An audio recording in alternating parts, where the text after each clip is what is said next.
اس میں ایسا ہوا کہ برطانیہ نے ان تمام کالونیز میں ٹیکسز میں اضافہ کیا. لوگوں نے پروٹیسٹ کیا اور پروٹیسٹ کرتے کرتے ٹیکسنگ اتھارٹیز کے آفس کے فرنٹ پہ پہنچ گئے. ان لوگوں نے ریڈ کورس کو بلایا جو کہ برطانیہ کے سولجرز تھے، اور وہاں پہ فائرنگ سٹارٹ ہوئی، جس کے نتیجے میں 5 افراد کا مرڈر ہو گیا اور وہ جنگ پھیلتی چلی گئی. اس کے کچھ ہی عرصے کے بعد برطانیہ نے ایسٹ انڈیا کمپنی، جس طرح ایسٹ انڈیا کمپنی تھی، اس کو ایک رائٹ دیا تھا سب کانٹیننٹ میں. اسی طریقے سے ورجینیا کمپنی تھی جس کو رائٹ ملا تھا ان برٹش کالونیز میں کہ وہ چائے کا کاروبار کرے. جتنے لوکل کمپنیز تھیں ان کو ڈمپ کر دیا گیا تھا، وہ شٹ ڈاؤن ہو چکی تھی کیونکہ ان کے پاس اختیار نہیں تھا، سارے رائٹس اس کے پاس تھے. لوگ تنگ آ چکے تھے، ان کا بزنس فلاپ ہو چکا تھا وہاں پہ. اور کچھ لوگوں نے ریڈ کورس کے یونیفارم میں، ان وردیوں میں ملبوس ہو کے ورجینیا کمپنی کی ساری ٹی کو، ساری پتی کو سمندر برد کر دیا، جس کی وجہ سے حالات مزید خراب ہوتے چلے گئے. اس کے کچھ ہی عرصے کے بعد ایک پروکلیمیشن آرڈر جاری ہوا. اب پروکلیمیشن آرڈر کیا تھا؟ وہ یہ تھا کہ یہ جتنی بھی اسٹیٹس ہیں یہ مزید وسعت اختیار نہیں کر سکتی، یہ اپنے معاملے کو ایکسٹینڈ نہیں کر سکتی، مزید کچھ کھوج نہیں سکتی، مزید لینڈ حاصل نہیں کر سکتی. یہ پروکلیمیشن آرڈر تھا وہاں پہ. اس کے بعد ناظرین ایک میگزین نکالا گیا جس کا نام تھا پینسلوینیا گزٹ. پینسلوینیا گزٹ میں لوگوں کے جذبات کو ابھارا گیا، لوگوں کو بتایا گیا کہ یہ آپ کے رائٹس ہیں، آپ اس کے لیے کھڑے ہو جائیں. اس کے ساتھ ہی ایک نیا میگزین نکالا گیا جس کا نام تھا common sense by Thomas Paine. Thomas Paine نے وہ نکالا اور تمام ریاستوں میں ڈسٹریبیوٹ کر دیا گیا، جس کے اندر بھی سیم ہی تھے، یہی باتیں تھیں کہ یہ آپ کے سوشل رائٹس ہیں، اکنامک رائٹس ہیں، پولیٹیکل رائٹس ہیں، آپ کا حق ہے، آپ کے ریسورسز ہیں، آپ یہ خود حاصل کریں. یہ تمام پروڈکشن یہ آپ کی اپنی ہوگی، آپ کسی کو ٹیکسز کیوں دے رہے ہیں؟ یہ ریونیو ہماری کنٹری، ہماری کالونیز یعنی اسٹیٹ سے باہر کیوں جائے؟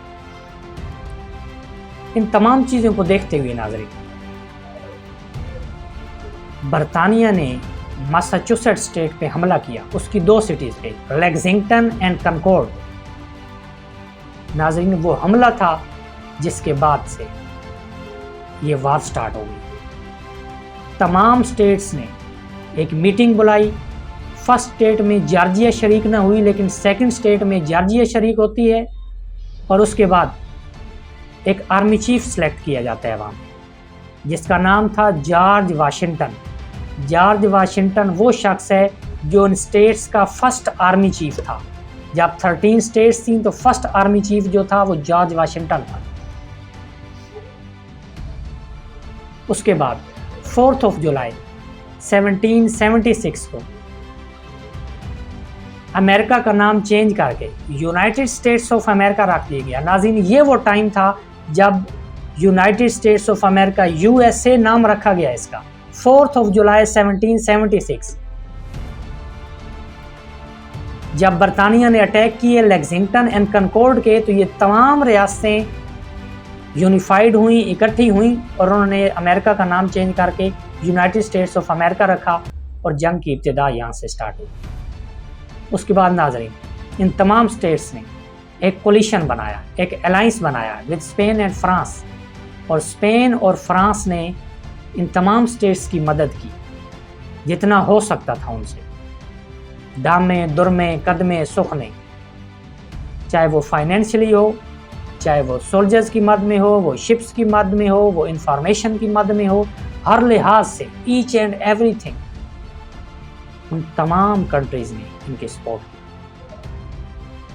اس کے بعد ناظرین یہ وار ہوتی ہے 1775 ٹو 1783، 1775 سے 1787 کے درمیان. اس کے بعد جب برطانیہ کو پتہ چلتا ہے کہ اب میں یہ جنگ نہیں جیت سکتا. یہ لوگ متحد ہو چکے ہیں اور ان کے ساتھ اسپین اور فرانس کی ہیلپ بھی شامل ہے, ہر قسم کی فائنینشلی سپورٹ بھی شامل ہے. تو اینڈ پہ ایک ٹریٹی کیا جاتا ہے. اس ٹریٹی کا نام تھا ٹریٹی آف پیرس. اس ٹریٹی آف پیرس میں جنگ آزادی کا اعلان کیا جاتا ہے اور گریٹ برٹن ایکسیپٹ کرتا ہے اس چیز کو. یہاں پہ ناظرین یہ اسٹیٹس جنگ جیت جاتے ہیں. ان کی انڈیپینڈنس کی وار اختتام پذیر ہوتی ہے. کس کی وجہ سے؟ ان کی یونیفیکیشن کی وجہ سے. اب اس پہ وہ اچیو کیا کرتے ہیں ناظرین یہاں پہ اب وہ اچیو یہ کرتے ہیں ایک وہ آزادی جس کی تڑپ تھی ان لوگوں کے اندر اور کافی عرصے سے وہ لڑ رہے تھے. آخرکار وہ کامیاب ہوئے اور ایک کنٹری بنانے میں کامیاب ہوئے, پیٹریٹزم کنٹری, یعنی ایک حب الوطنی تھی ان لوگوں کے اندر. پیٹریوٹک لوگ بن گئے کیونکہ انہوں نے یہ جنگ لڑ کے جیتی تھی. تو ناظرین یہ تھی war of independence of America. انشاءاللہ نیکسٹ ویلوگ میں ہم ڈسکس کریں گے the constitution of united states of America. America کا آئین کیسے بنا, اس کے اندر کتنے آرٹیکلس. تب تک کے لیے اجازت دیجیے. اللہ بلیس ہو.